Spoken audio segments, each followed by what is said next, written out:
Na hii ni Mnyalu TV. Leo nakuletea historia ya radi ilivyoua wachezaji 11 kwenye mechi moja nchini Kongo.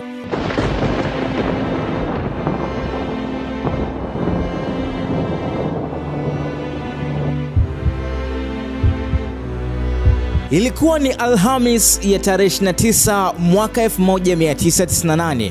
Majira ya saa 1:02 mchana ziliripotiwa habari za kutisha sana. Habari zilihusu radi iliyopiga na kuua wachezaji 11 wa timu moja katika mchezo mmoja wa mpira wa miguu, huku ikiacha wachezaji wa timu nyingine wote 11 wakiwa salama.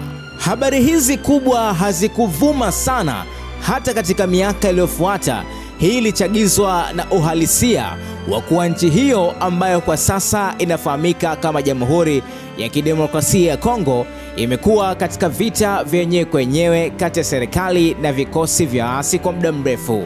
Katika tukio ambalo kwa asilimia kubwa limekuwa likihusishwa na imani za kichawi vichwani mwa wengi, bado tukio hili halijapata utatuzi kwamba inakuwaje uwanja wenye wachezaji 22, timu mbili tofauti, wauawe wachezaji wa timu moja na nyingine kubaki hai.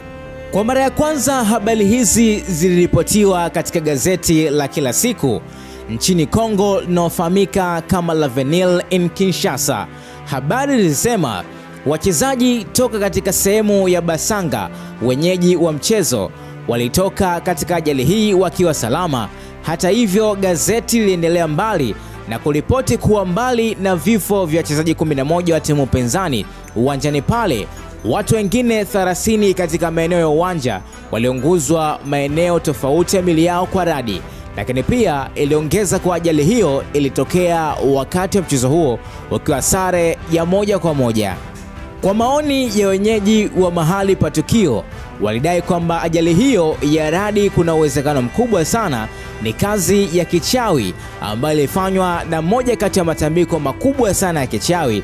Hata hivyo, hakuna ripoti zilizohusishwa na tukio hili na waasi wa nchi hiyo, ambapo kwa miaka wamekuwa chachu ya vurugu na mapigano nchini humo. Lakini baadhi ya watu wamekuwa wakitetea kutokea kwa tukio hili kwa kusema kuwa katika siku hiyo hiyo nchini Afrika Kusini, katika mchezo wa mpira wa miguu kati ya timu ya Maroka Swallows na Jomo Cosmos, radi kubwa ilipiga uwanjani na kuwaacha wachezaji na watu wengi waliokuwepo maeneo yale wakiwa katika hofu kubwa.